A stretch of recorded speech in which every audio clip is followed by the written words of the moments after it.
Rahmati Allah Subhanahu wa taala, puji syukur kita panjatkan kepada Allah dengan nikmat iman, nikmat Islam, nikmat sehat, nikmat bisa istiqomah di dalam beribadah. Mudah-mudahan kita semuanya tergolong hamba-hamba Allah yang muttaqin, hamba-hamba Allah yang senantiasa dekat dengan Allah Subhanahu wa taala dalam kondisi apapun, dalam kondisi senang, dalam kondisi susah, dalam kondisi kita bahagia maupun kita dalam kondisi diuji berupa sakit, berupa penyebaran wabah dan seterusnya. Mudah-mudahan ini semuanya menjadi catatan amal kebaikan kita di sisi Allah Subhanahu wa taala. Salawat dan salam semoga senantiasa tercurah kepada Nabi kita, Nabi Muhammad sallallahu alaihi wasallam, dan mudah-mudahan kita termasuk pengikut beliau yang mendapatkan syafaat kelak di yaumul akhir. Kaum muslimin yang dirahmati Allah, pada kesempatan pagi hari ini di waktu duha ini kita akan melanjutkan kajian online kita melalui Facebook ataupun dari media yang sudah terlinkkan di channel ini. Mudah-mudahan ini menjadi tambahan ilmu, manfaat, wawasan bagi kita semuanya. Wabil khusus pada hari ini kita akan membahas tentang fikih puasa di tengah wabah corona. Dan kita tahu bahwa hari ini, hari Kamis, di akhir bulan Sya'ban ini, kita tentu akan masuk di bulan Ramadan. Dan sepertinya kalau kita lihat dalam perkembangan kondisi kita di masyarakat, sepertinya kita belum bisa terbebas dari wabah corona ini. Maka di bulan Ramadan ini, kita dalam kondisi menjalankan ibadah puasa di tengah wabah corona yang sedang menjangkit di masyarakat kita, wabil khusus di beberapa daerah yang sudah termasuk zona merah.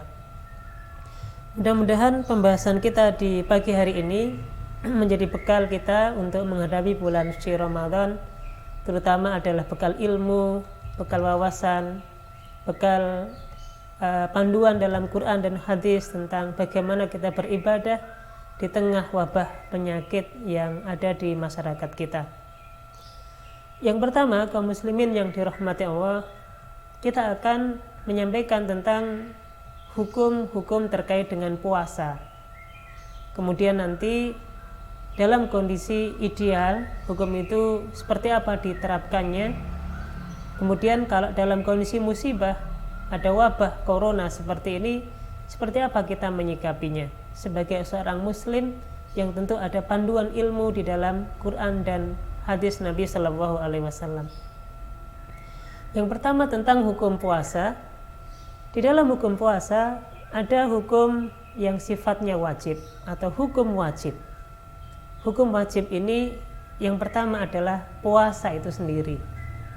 Tentu sebagaimana yang Allah sampaikan dalam surat Al-Baqarah ayat 183, ya ayyuhalladzina amanu kutiba alaikumusiyam kama kutiba alal ladzina min qablikum la'allakum tattaqun.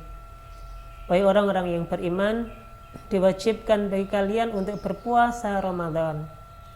Kutiba alaikumusiyam, diwajibkan kalian untuk berpuasa sebagaimana yang diwajibkan kepada umat-umat terdahulu, la'allakum tattaqun, supaya kalian bertakwa. Maka ini menjadi satu dalil bahwa puasa Ramadan hukumnya wajib. Maka bagi kaum muslimin yang dalam kondisi sudah balik, dalam kondisi mukim, dalam kondisi tidak ada uzur syar'i, maka diwajibkan untuk berpuasa Ramadan. Maka puasa hukumnya wajib. Meskipun demikian nanti syariat ini memberikan ketentuan tentang dibolehkannya seseorang dalam kondisi uzur syar'i untuk tidak berpuasa Ramadan. Misalnya orang dalam kondisi haid, wanita dalam kondisi haid, dalam kondisi nifas, maka tidak diperbolehkan untuk berpuasa Ramadan dan nanti mengganti di hari yang lain. Demikian pula bagi orang yang kondisinya safar, bepergian yang tentu jarak safar yang membolehkan dia untuk berbuka atau tidak berpuasa.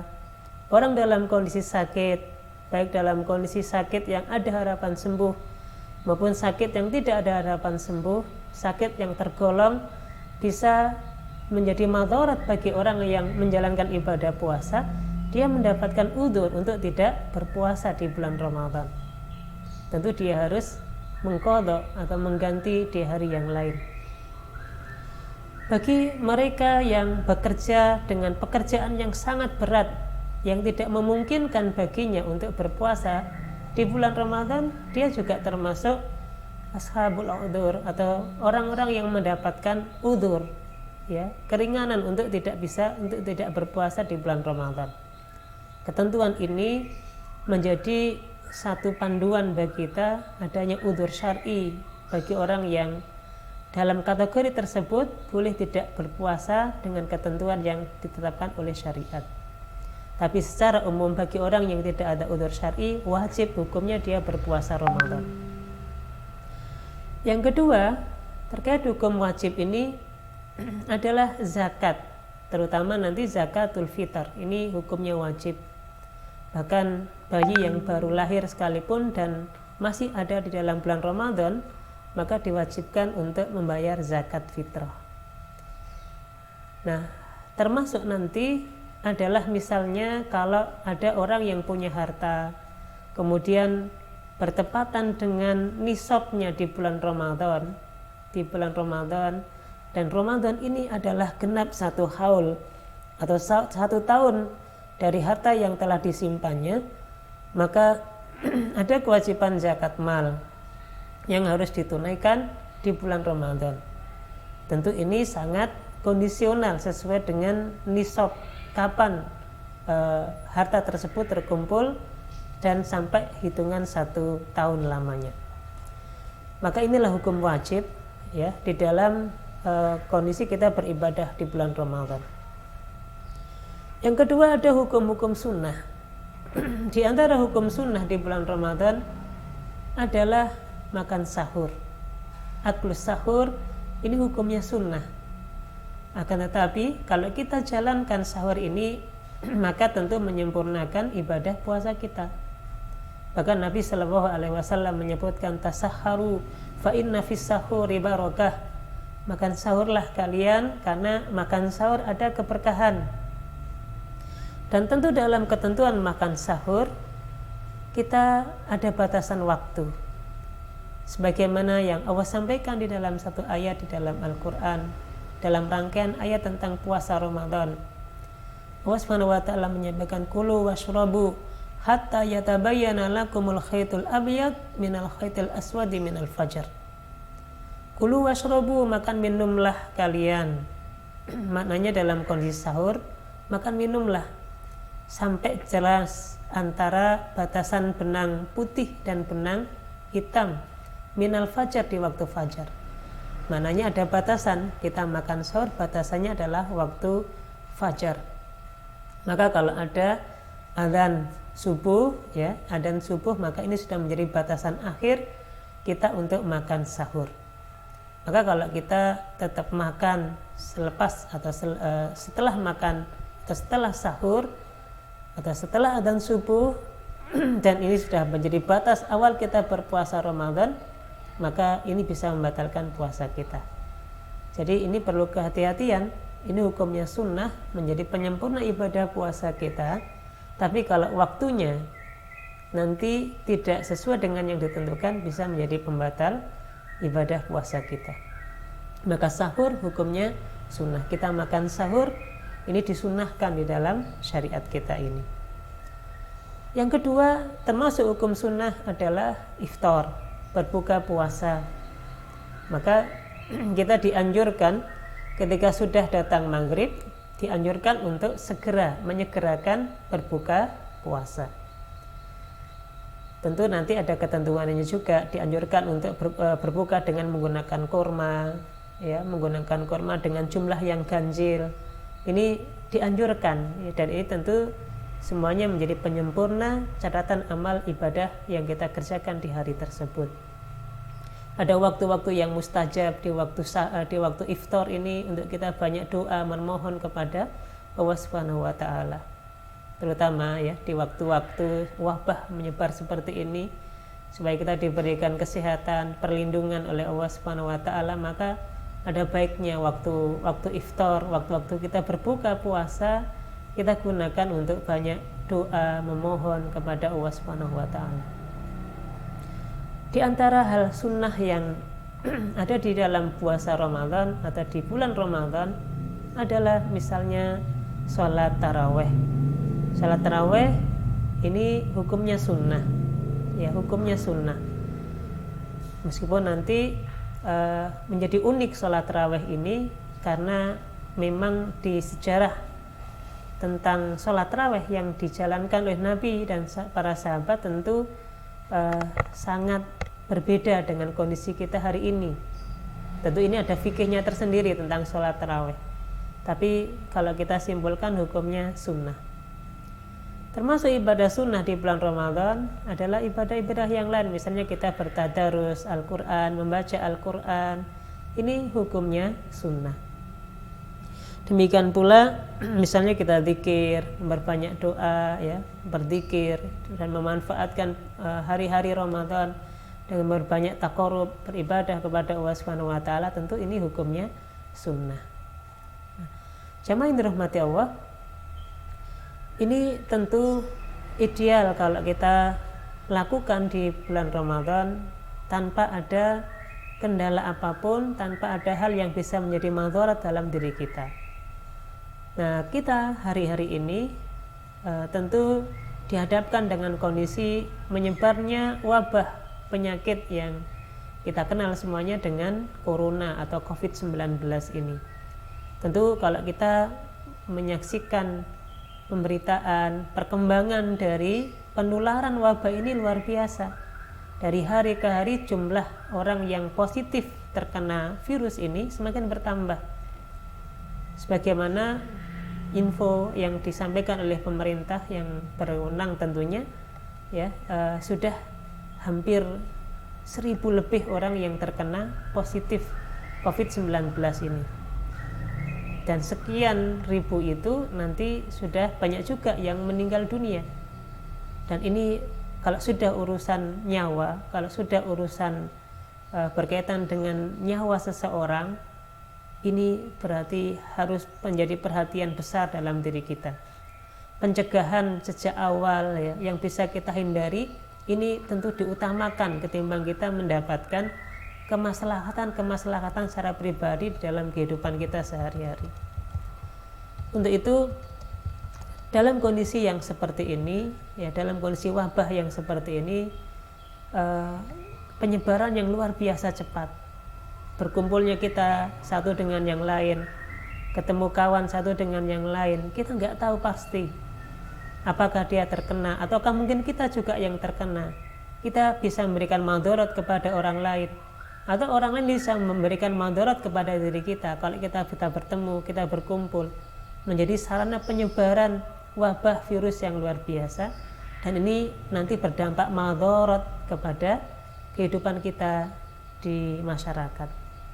Untuk itu, disinilah kita butuh ilmu. Sekali lagi, disinilah kita butuh ilmu. Kita butuh menggali kembali bagaimana syariat menerangkan tentang prosedur hal ini. Kita mohon maaf, jangan sampai dengan karena kita semangat berislam, semangat dalam kita ingin menjalankan agama, kemudian kita tidak menggali lebih dalam tentang syariat ini.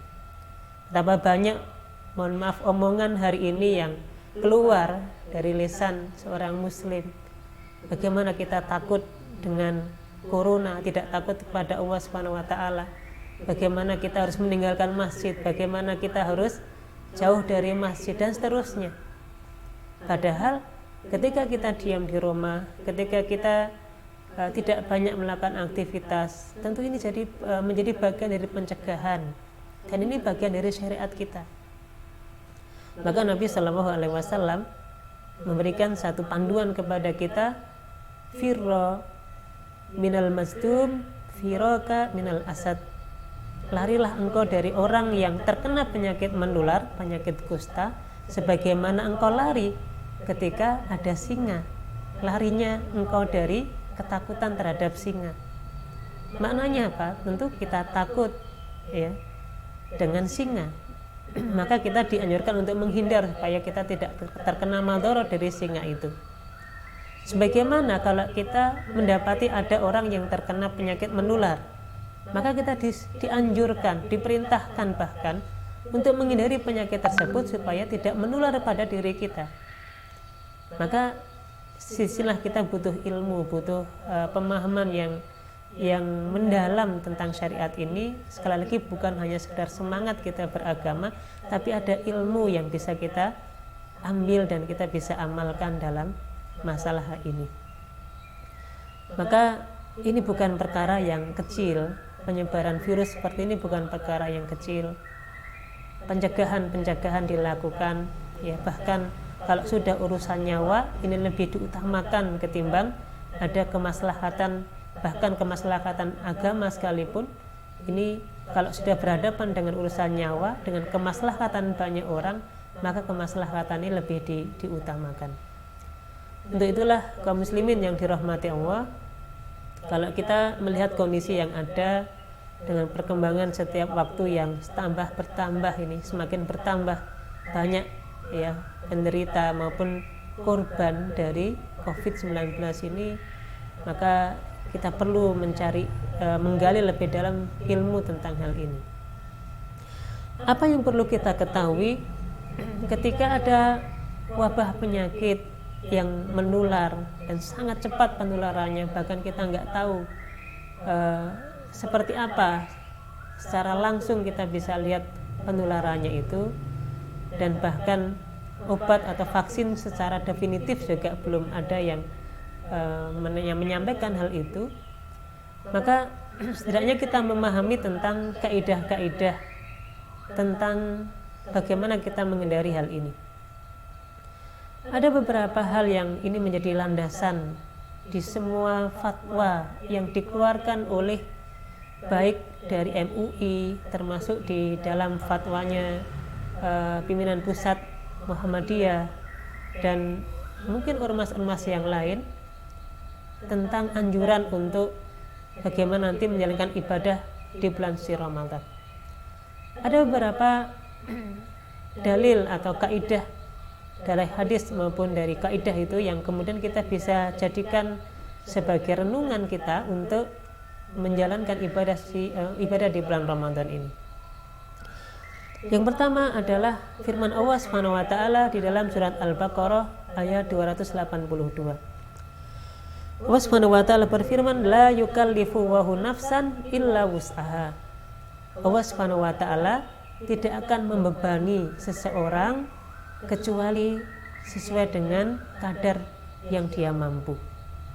Maka ini menjadi kaidah dalam Quran, menjadi satu panduan kita dari Al-Quran, bahwa memang Allah Subhanahu wa taala tidak akan pernah membebani suatu beban taklif dalam agama yang kita tidak pernah mampu untuk memikul beban itu. Kemudian yang kedua adalah hadis Nabi Shallallahu Alaihi Wasallam yang disampaikan oleh sahabat Abu Hurairah radhiyallahu anhu, ani Nabi Shallallahu Alaihi Wasallam, dari Nabi Shallallahu Alaihi Wasallam, Nabi bersabda, wa idza amartukum bi amrin fa'tu minhu mastata'tum.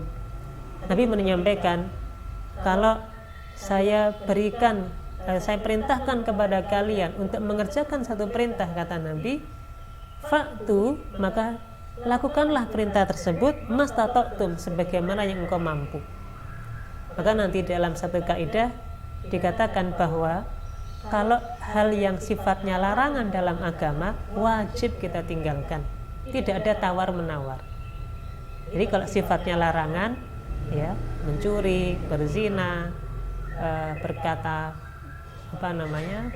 dusta dan seterusnya, yang sifatnya larangan wajib, tidak ada tawar menawar untuk kita lakukan itu, wajib ditinggalkan.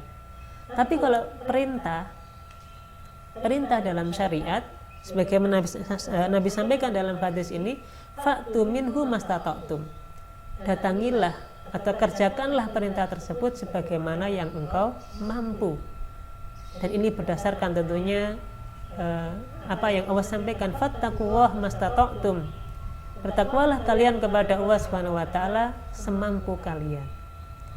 Untuk itu nanti di dalam bulan suci Ramadan kita banyak menjalankan ibadah secara idealnya. Dalam kondisi ada wabah penyakit yang menular dan penyebarannya di mana-mana, maka fattaqullaha mastata'tum. Atau dalam hadis Nabi SAW Nabi sampaikan, fa'tu minhu mastata'tum.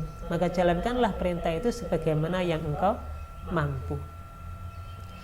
Demikian pula Nabi SAW juga menyampaikan dalam satu riwayat hadis, la dororo wala diror. La dororo wala diror. Tidak boleh memberikan madorot, juga tidak boleh menerima madorot. Tidak boleh kita memberikan satu hal yang bisa menjadi madorot bagi orang lain. Demikian pula orang lain tidak boleh memberikan madorot untuk kita. Bahkan ada sebagian para ahli ilmu yang mengatakan bahwa atau memaknai hadis ini, yang ini nanti juga menjadi satu kaidah besar dalam kaidah fikih, mengatakan bahwa terjemahan yang lain dari hadis ini adalah la dororo wala diror, maknanya tidak boleh memberikan madorot dengan kondisi tidak disengaja, wala diror, dan memberikan madorot yang disengaja.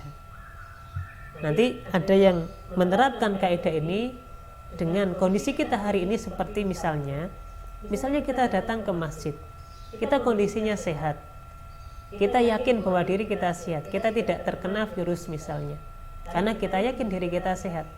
Ternyata tanpa kita ketahui diri kita terkena penyakit. Kemudian kita datang ke masjid, kemudian kita bersalaman, kemudian kita misalnya ketemu dengan orang lain, berdekatan waktu sholat, sehingga yang kita sehat dalam kondisi terkena penyakit, kita kebal karena kita punya imunitas diri yang cukup.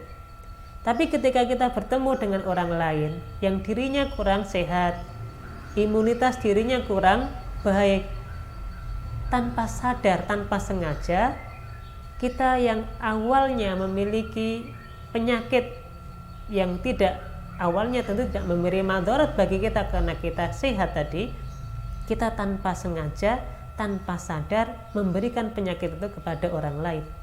Dan ini kata Nabi, la doror, tidak boleh memberikan manfaat madarat, tidak boleh memberikan madarat dengan sengaja, dengan tidak sengaja.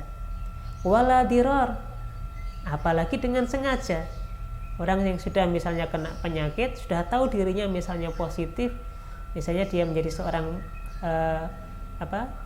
pasien yang dalam pengawasan, tiba-tiba dia keluar kemana-mana, wala diror, maka ini tidak dibolehkan. Untuk itu ini menjadi satu kaidah besar, la dororo wala diror. Tidak boleh memberikan madarat kepada orang lain, juga tidak boleh menerima madarat dari orang lain. Demikian pula kaidah yang lain yang mengatakan ad-dararu yuzal, bahwasanya madarat itu harus dihilangkan. Ad-dararu yuzal, madarat itu harus dihilangkan seminimal mungkin, dihilangkan sehilang-hilangnya. Kemudian kaidah yang mengatakan al-masyaqqah tajlibut taisir. Al-masyaqqah tajlibut taisir, bahwasanya sesuatu yang menjadi hambatan kita itu menjadikan ada kemudahan-kemudahan di dalamnya. Ini nanti kaidah-kaidah ini kita akan terapkan dalam pelaksanaan ibadah kita di dalam ibadah puasa Ramadan. Demikian pula kaidah yang mengatakan al-hajah tanzilu manzilatal darurah amatan kanat au am khossah, bahwasanya kebutuhan itu menempati posisi hukum darurat baik secara umum maupun secara khusus. Ya, jadi salah satu bentuk kedaruratan dalam hidup kita ini salah satunya adalah karena kebutuhan. Maka itu nanti bisa dikatakan hukum darurat karena salah satu faktornya adalah kebutuhan. Kemudian kaidah yang lain mengatakan ad-darurah tuqaddiru bi qudratiha, bahwasanya darurat itu bisa diukur sesuai dengan kadarnya. Maknanya kalau sudah tidak ada kedaruratan lagi, ya kembali kepada hukum asalnya. Kemudian kaidah yang lain, dan ini menjadi hal yang sangat penting dalam kita beribadah di tengah wabah corona ini, adalah darul mafasid muqaddamun ala jalbil masalih.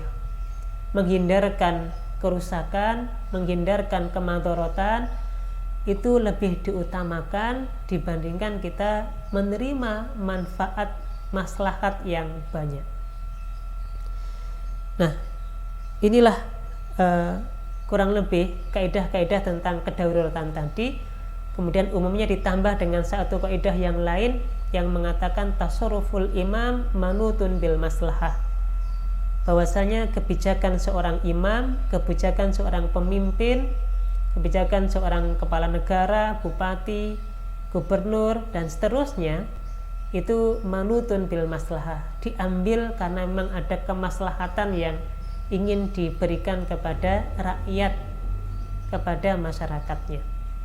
Jadi kaidah-kaidah tadi kemudian ada satu penyempurna, satu kaidah tentang bagaimana nanti dalam hal ini kita mentaati pemimpin di dalam upaya-upaya pencegahan virus COVID-19 ini.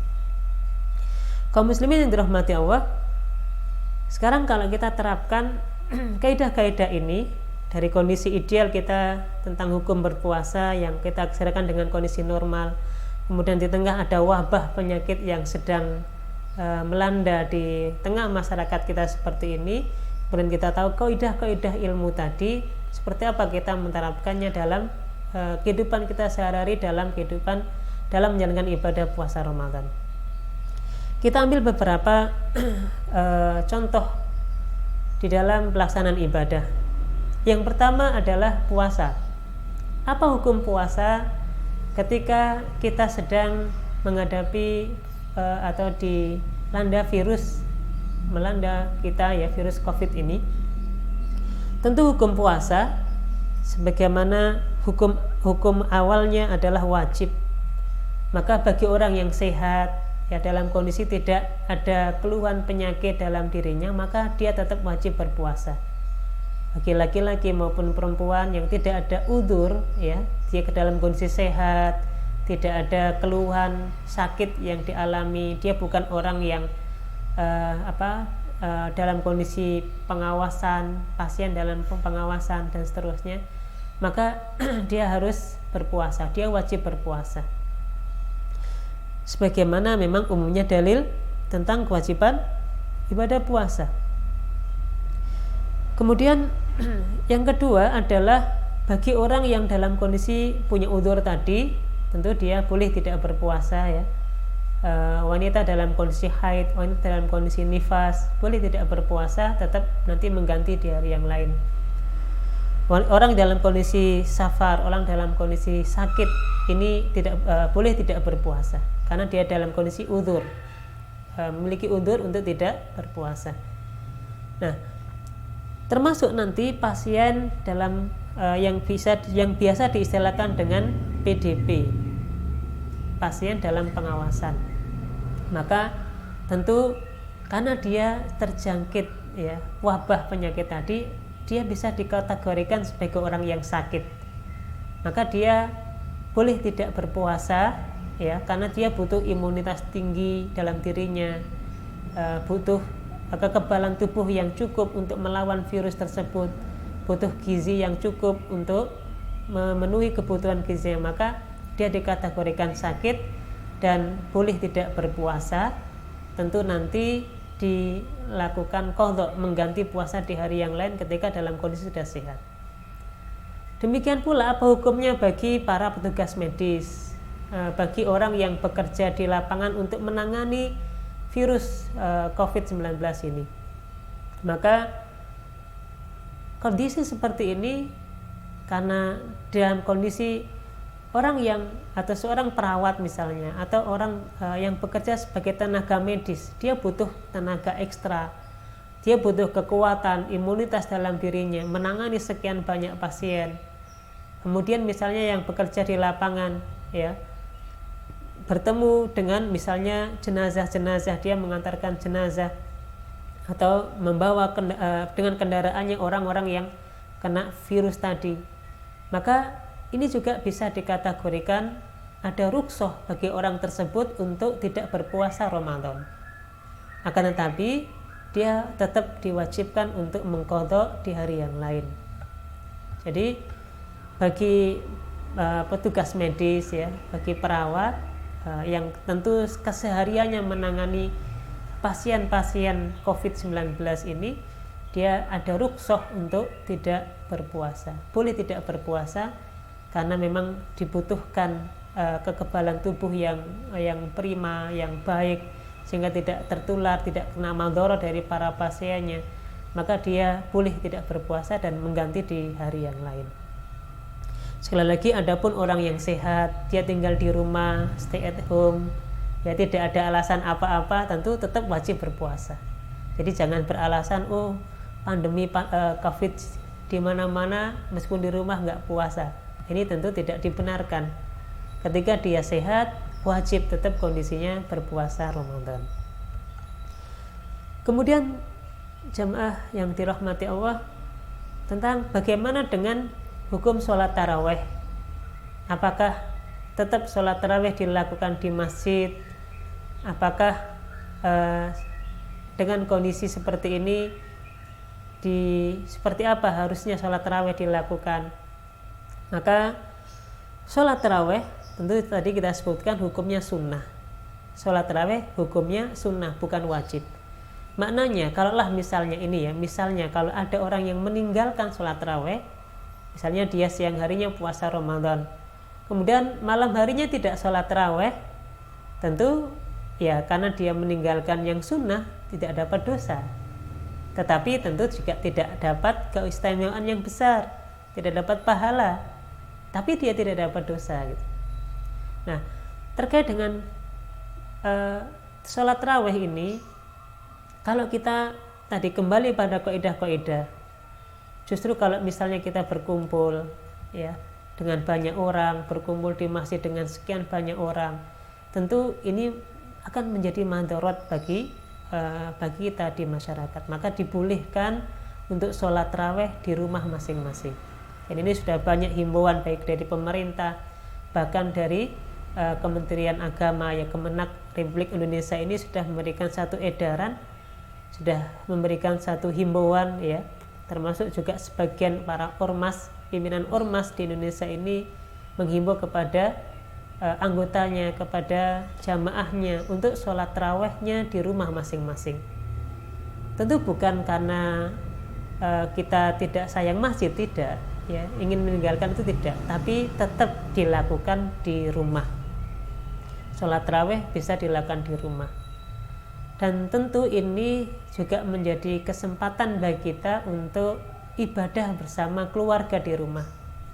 Seorang suami bisa menjadi imam bagi anak dan istrinya di rumah.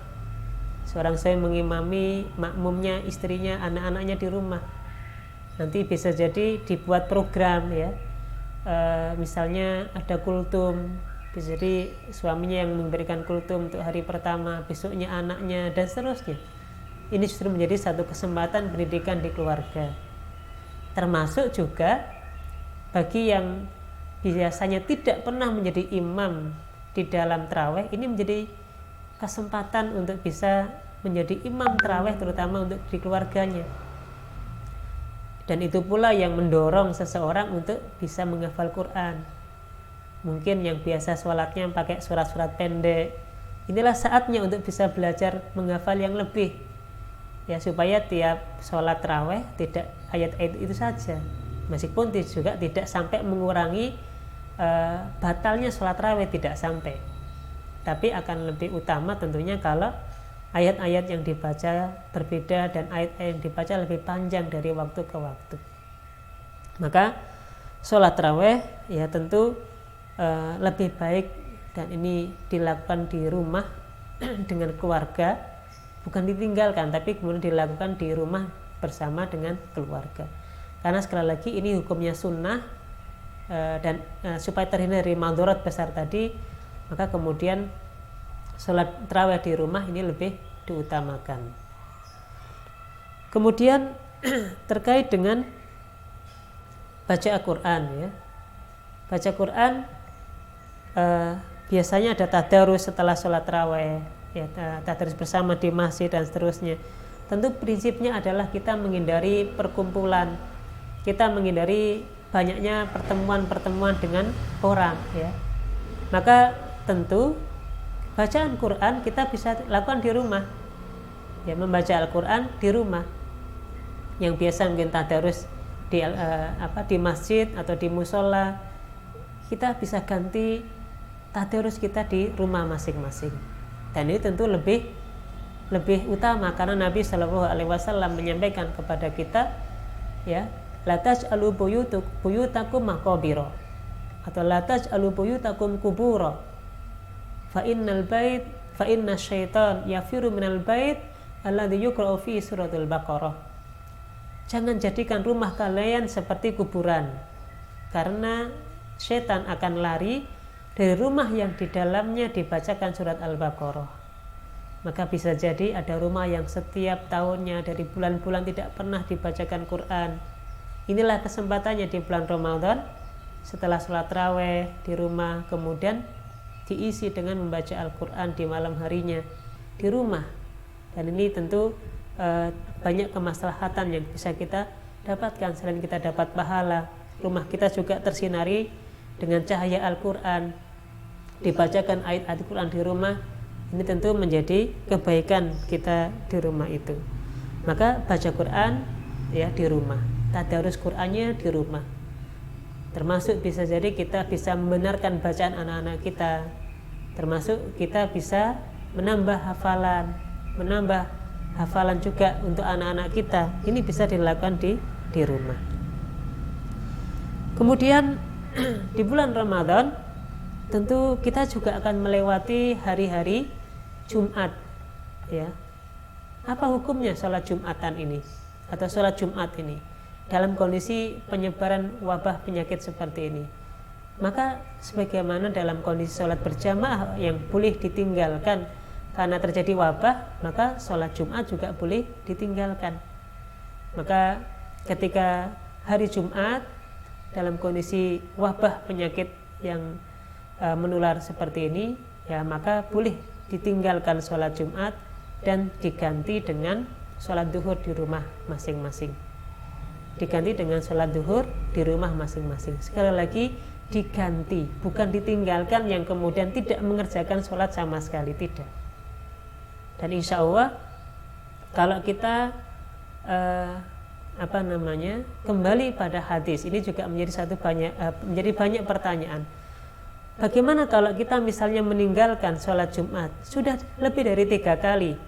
Apakah kita termasuk orang yang munafik karena meninggalkan sholat Jumat sebanyak 3 kali? Tentu kalau kita kembali pada redaksi hadis tentang hal itu, hadis itu menyebutkan karena ada udzur, karena tidak ada udzur bagi seseorang muslim yang meninggalkan Jumatan 3 kali tanpa ada udzur syar'i, bukan karena sakit, bukan karena musafir, atau bukan karena yang lain. Dia meninggalkan begitu saja sampai 3 kali atau bahkan lebih, maka dia tercatat sebagai orang-orang yang punya sifat kenifakan dalam dirinya. Nah, dalam kondisi wabah seperti ini tentu ini ada udzur, sehingga tidak tergolong hadis tadi. Karena 3 kali itu kalau meninggalkannya tanpa ada udzur. Kalau ada udzur berarti tidak masuk kategori hadis tadi. Bahkan para alim menyebutkan kalaulah wabah penyakit ini sampai 1 bulan, berarti kita 4 kali tidak Jumatan misalnya karena menghindari wabah. Atau bahkan misalnya sampai 2 bulan, 3 bulan, karena ini sebab udzur syar'i, ada kondisi yang kita meninggalkan itu ada sebabnya, maka tidak kondisi hadis yang tadi Nabi sebutkan itu. Untuk itulah termasuk Jumatan, ya, sekiranya kita ada di wilayah yang penyebaran penyakit ini sudah meluas kemana-mana, maka sholat Jumatnya bisa diganti dengan sholat duhur masing-masing di rumah. Kemudian terkait dengan sholat jamaah, ini juga hal yang sama kurang lebihnya. Perlu kita pahami bahwa yang wajib itu sholat 5 waktunya. Adapun sholat berjamaah kita bersama-sama itu secara hukum para ulama beda pendapat. Ada yang mengatakan wajib, ada yang mengatakan sunnah, ada yang mengatakan rukun dan seterusnya. Tapi wallahu alam yang lebih kuat secara pendapat adalah ini sebatas sunnah atau sunnah muakkadah, tidak sampai derajat wajib. Untuk itu, kalau sholat fardu 5 waktu kita sudah jalankan, berarti kita sudah melakukan kewajibannya.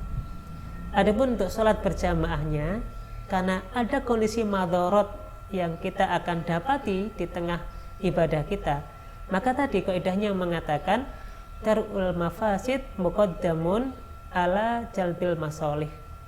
Menghindarkan kemadharatan, menghindarkan kerusakan itu jauh lebih kita utamakan ketimbang kita mendapatkan kemaslahatan. Kita sholat berjamaah di masjid, datang ke masjid, pahalanya memang besar. Setiap langkahnya, satu langkah bisa menjadi penghapus dosa, satu langkah bisa meninggikan derajat kita di sisi Allah Subhanahu wa taala. Manfaat, maslahat. Nanti sholat berjamaah di masjid, setiap kita jamaah pahalanya setara dengan 27 derajat. Maslahat, manfaat bagi kita. Tapi ada madharat besar, yaitu tadi dikhawatirkan penularan wabah penyakit ini yang nanti urusannya nyawa orang lain, keselamatan jiwa orang lain. Maka madharatnya lebih besar. Kaidah tadi yang mengatakan menghindarkan madharat, menghindarkan kerusakan lebih diutamakan ketimbang kita mendapatkan kemaslahatan. Untuk itu, kalau kita dihadapkan dua kondisi tadi, sholat jamaah di masjid dengan banyak maslahat, ataukah menghindarkan madharat dengan sholat di rumah sehingga kita tidak menjadi sarana penyebaran penyakit tadi, maka yang diutamakan adalah menghindarkan madharat. Dengan cara apa? Tidak sholat berjamaah di masjid. Sekali lagi, tidak sholat berjamaah itu bukan berarti nggak sholat sama sekali. Tetap dikerjakan di rumah. Berjamaah lebih afdal dengan keluarga, dengan anak, dengan istri di rumah. Ini lebih utama. Kemudian terkait dengan adzan, ya, ini juga sudah menjadi hal yang kita banyak tahu insya Allah, bahwasanya di dalam syariat nanti ada ketentuan adzan saat ada kondisi tertentu, misalnya dalam kondisi hujan, dalam kondisi wabah seperti ini. Bahkan ada yang mengkiaskan bahwasanya ketika kita sholat di rumah masing-masing, nanti adzan ini tetap ada, tetap dikumandangkan. Jadi meskipun sholat di rumah itu lebih diutamakan, bukan berarti masjid nggak ada adzan, tetap ada adzan. Kenapa? Karena ini juga bagian dari ibadah. Adzan ini bagian dari ibadah. Banyak sekali fadilah-fadilah adzan dikumandangkan. Nah, sehingga sekali lagi inilah ilmu, inilah pemahaman yang sempurna yang semestinya kita pahami. Tidak berarti kemudian ketika kita tidak di masjid terus adzan nggak ada. Tidak.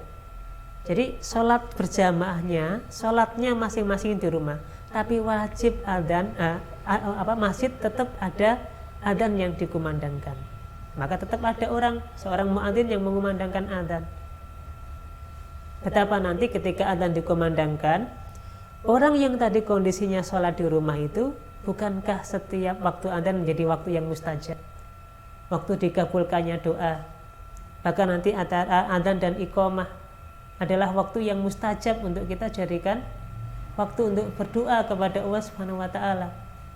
Dan kita pun nanti peluang dapat pahala juga menjawab adzan sebagaimana yang dikatakan muadzin. Kemudian kita bersolawat, membaca doa setelah adzan. Bukankah ini sarana untuk mendapatkan syafaat Nabi Shallallahu Alaihi Wasallam? Maka ini juga peluang ibadah.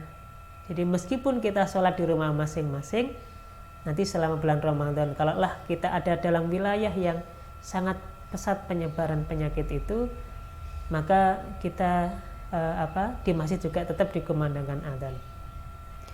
Kemudian nanti terkait dengan adzan, bagi wilayah yang betul-betul sudah tinggi tingkat penyebaran penyakit virus ini, maka adzan ini nanti ada ketentuannya. Misalnya ya, sebagaimana yang disampaikan oleh Ibnu Abbas, sebuah riwayat hadis bahwasanya ketika wabah seperti ini atau ketika dalam kondisi hujan ya, dalam hadis itu, maka boleh kemudian dirubah lafadz hayya 'alas shalah dengan lafadz shallu fi buyutikum atau shallu fi rihalikum, atau dalam hadis yang lain menggunakan redaksi ala shallu fi rihal. Setidaknya ada 3 lafadz yang kemudian nanti ditambahkan. Ada beberapa cara memang nanti dalam melafadzkan adzan. Kalau sesuai dengan lafadz yang disampaikan oleh Abdullah bin Abbas tadi adalah mengganti lafadz hayya 'alas shalah dengan shallu fi buyutikum. Akan tetapi menurut penjelasan Imam An-Nawawi, beliau lebih cenderung untuk cara melafadzkan adzan ini dengan cara lafadz adzannya sempurna sebagaimana adzan biasa. Jadi hayya 'alas shalah, hayya 'alas shalah, hayya 'alal falah, hayya 'alal falah, terus kemudian tetap itu dibaca normal sebagaimana biasanya. Hanya saja di akhir adzan nanti ditambahkan dengan lafadz shallu fi buyutikum, shallu fi rihalikum, atau ala shallu fi rihal, dan seterusnya. Jadi wallahu alam, ini yang sepertinya lebih kuat sebagaimana yang disampaikan oleh Imam An-Nawawi, bahwasanya adzan seperti biasa supaya tidak mengurangi lafadz adzan, dan baru nanti terakhir di adzan tersebut ditambahkan dengan lafadz yang diajarkan Nabi SAW tadi. Ini terkait dengan adzan. Kemudian kaum muslimin yang dirahmati Allah, berikutnya adalah tentu di dalam ibadah Ramadan kita ada zakat, ibadah zakat. Bagaimana cara menentukan atau cara menjalankan ibadah zakat kita? Sekali lagi, dalam kondisi darurat seperti ini, dalam kondisi yang dihukumi ada keringanan dan rukhsah untuk kita lakukan dalam beribadah, maka zakat ini nanti ada 2 ketentuan. Yang pertama, kalau zakat mal secara hukum boleh ditunaikan meskipun dalam kondisi belum masuk haul. Misalnya haul atau hitungan 1 tahun kita kewajiban zakat mal itu misalnya di bulan Ramadan. Tetapi karena kebutuhan mendesak di hari-hari ini, karena banyak orang membutuhkan, banyak orang yang asnaf zakat itu yang membutuhkan, dengan wabah penyakit ini banyak orang menganggur, jualan mereka misalnya nggak laku ya, orang banyak membutuhkan pembiayaan, orang banyak membutuhkan bahan makanan, orang banyak membutuhkan bantuan, maka dibolehkan karena kondisi darurat ini.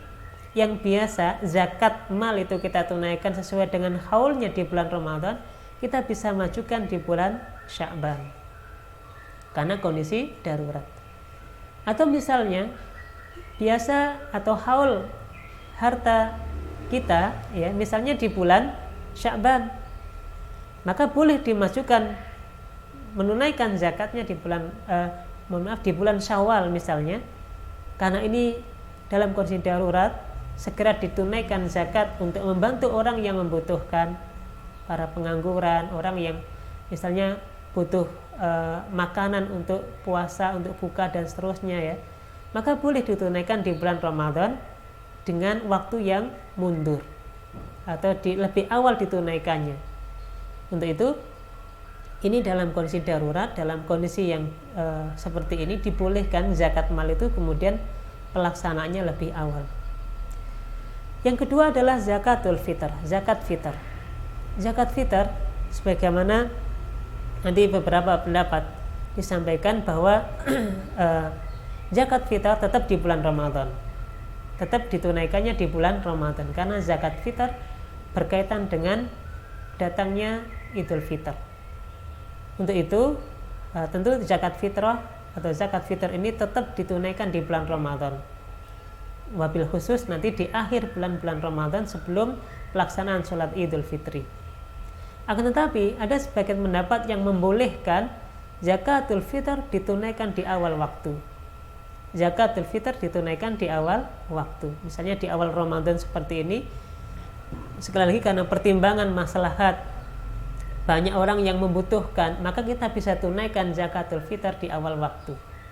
Tentu dengan cara yang sudah diatur oleh pemerintah ya, tetap menjaga supaya tidak menjadi tidak menjadi penyebaran virus ini. Maka kita tidak misalnya mengumpulkan orang yang menjadi asnaf zakat, kita bagikan zakat itu, tentu tidak dengan cara seperti itu ya. Sekali lagi menghindari madarat yang lebih besar. Bisa misalnya kita mengirimkan langsung mengambil petugas khusus untuk kemudian kita mendatangi rumah satu-satu dan seterusnya.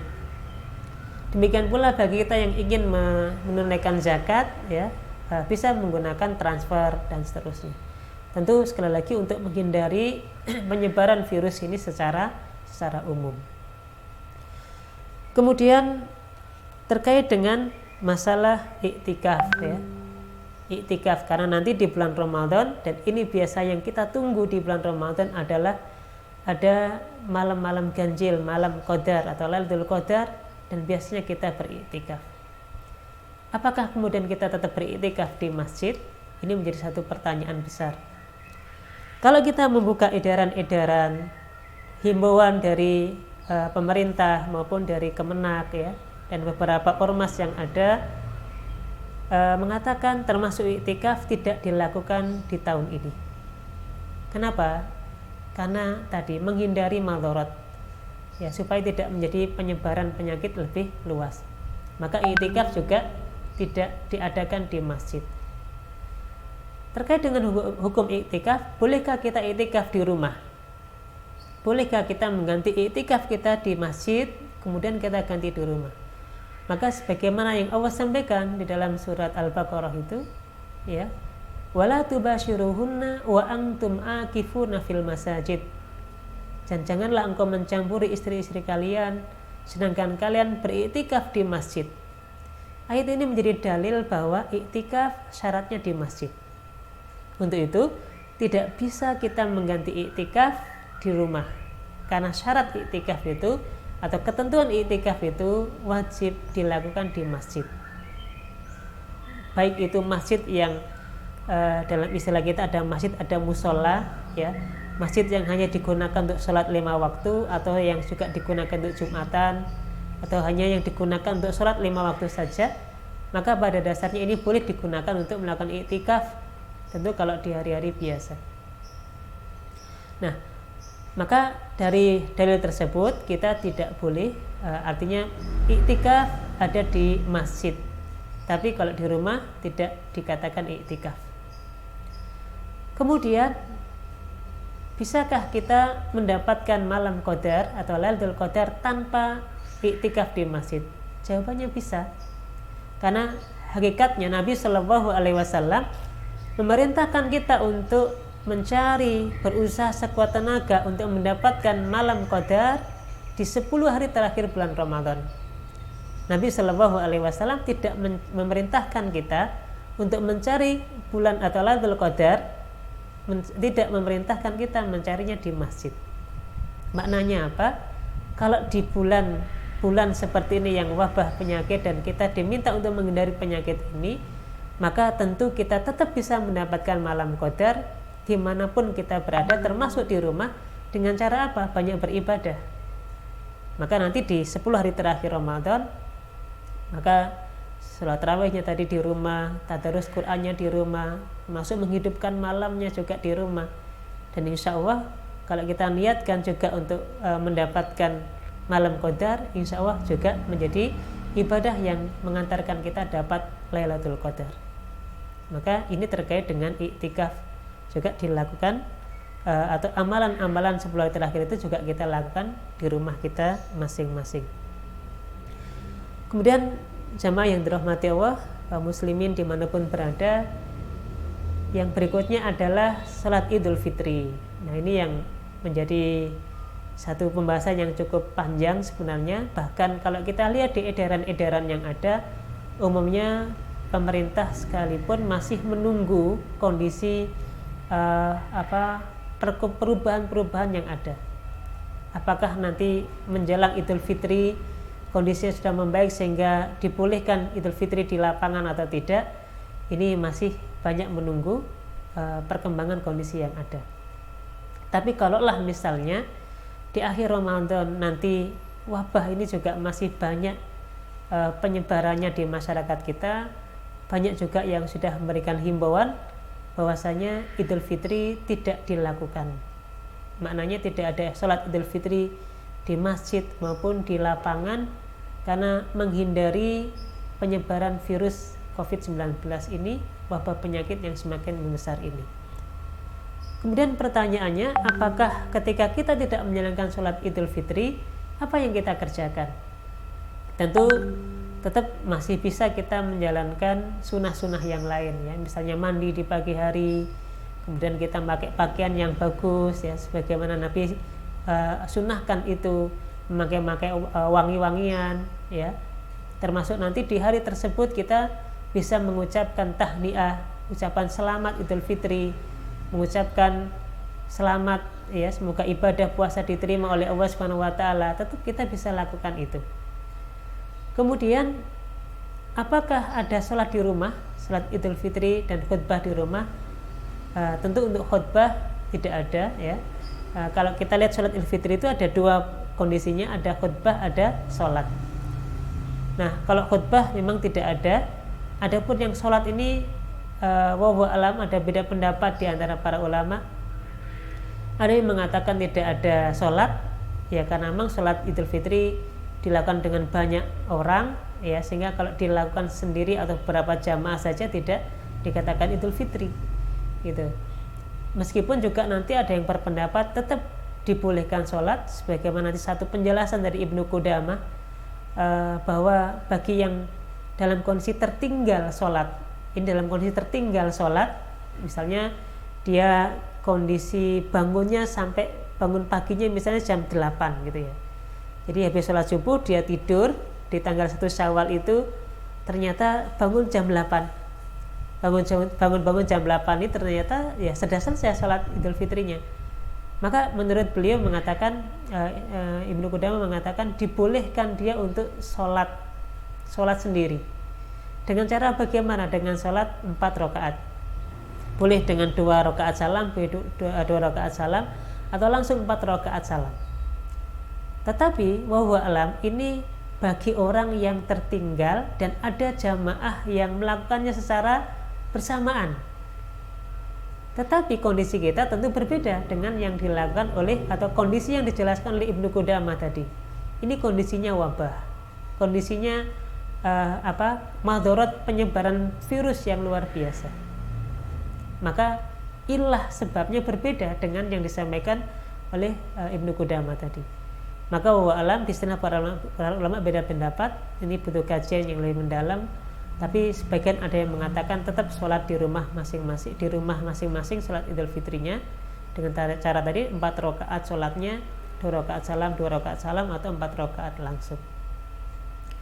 Maka wallahu a'lam bishawab, ya, inilah beberapa ketentuan ibadah di bulan puasa Ramadan ini, dan dalam kondisi yang penyebaran virus, penyebaran wabah yang semakin hari semakin meningkat secara jumlah, dan wallahul musta'an. Semoga Allah Subhanahu wa taala melindungi kita semuanya apapun kondisinya nanti. Kalaulah selama bulan Ramadan ini masih seperti ini kondisi kita, ya, maka ketentuan-ketentuan syar'i tadi, kaidah-kaidah tentang darurat dan ketentuan terkait dengan kaidah pemimpin tadi bisa menjadi satu landasan kita untuk tetap menjalankan ibadah puasa Ramadan dalam kondisi di rumah yang telah ditentukan tadi. Wallahu a'lam. Mungkin ini saja yang bisa disampaikan. Semoga manfaat, dan tentu Mudah-mudahan Allah Subhanahu wa taala segera mengangkat semua penyakit ini dan menjadikan kita bisa beribadah dengan khusyuk, dengan tenang, dengan penuh kekhusyuan ketika menjalankan ibadah-ibadah selama bulan suci Ramadan. Subhanakallahumma wa bihamdika asyhadu an la ilaha illa anta astaghfiruka wa atubu ilaik. Assalamualaikum warahmatullahi wabarakatuh.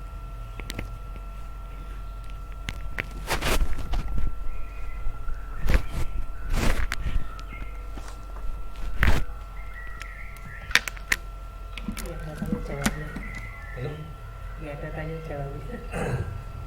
Bisa sebetulnya lewat Bisa, ya? lewat pesan. Nanti saya tulis, nanti saya kasih Gitu, respon. ya. Nanti nextnya gitu. Iya. Ini sepertinya kita ada kendala di video ya. Suaranya bagus. Untuk suaranya di sini. Kalau suaranya di sini saya tadi cek di sana, ternyata banyak frame yang ngedrop dari sini ke sini. Jadi gambarnya itu putus-putus karena mungkin ini pakai wifi kan ke sininya. Tapi bagus ininya. Ininya bagus, cerah, cuman putus-putus. Kita lihat di rekaman tadi agak telat saya mencetnya lupa. Rahmati Allah Subhanahu wa taala. Puji syukur kita panjatkan kepada Allah dengan nikmat iman, nikmat Islam, nikmat sehat, nikmat bisa istiqomah di dalam beribadah.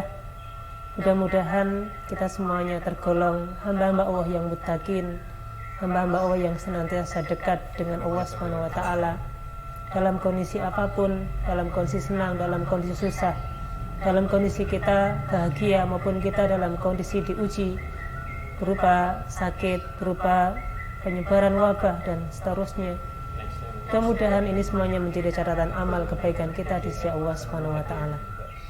Salawat dan salam semoga senantiasa tercurah kepada Nabi kita Nabi Muhammad sallallahu alaihi wasallam, dan mudah-mudahan kita termasuk pengikut beliau yang mendapatkan syafaat kelak di yaumul akhir. Kaum muslimin yang dirahmati Allah, pada kesempatan pagi hari ini di waktu duha ini kita akan melanjutkan kajian online kita melalui Facebook ataupun dari media yang sudah terlinkkan di channel ini. Kemudian ini menjadi tambahan ilmu. Nah, bisa Ustaz. Ya, nanti kita umumkan nextnya situ. Nanti saya catat, tinggal saya kasih ke Ustaz. Ya, dipilih. RTG ini. Ridho Allah. Kayak R besar 1, DH 0, A besar. R1, angka 1. DH 0, angka 1. A besar. Ya, saya kasih intro itu sebentar aja.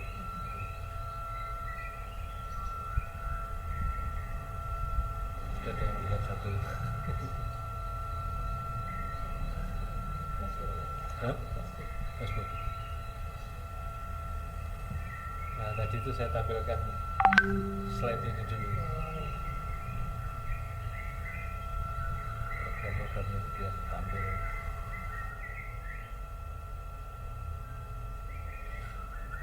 Kendala suara ini juga ini kan. Saya kemarin hampir juga gitu kan. Ta'ziman li sya'ni. Wa asyhadu anna Muhammadan abduhu wa rasuluh da'iyan ila Allahi wa ridwanih. Allahumma Terus pernah minum wedang uwo. Wedang uwo itu ada campuran kayu secang, terus sambil nanti dicoba.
satu ini bisa diseduh 3 kali sampai apa namanya merah kan nanti itunya. Bisa diganti gula aren nggak boleh? Gula aren sama jahe. Nggih, gula aren jahe sampai serai katanya. Nggih. Jadi dimasukkan semua. Ini semua tuang air panas. Nggih. Udah nanti kalau sudah ini agak dingin dikit, hangat-hangat gitu ya, buat nyekol.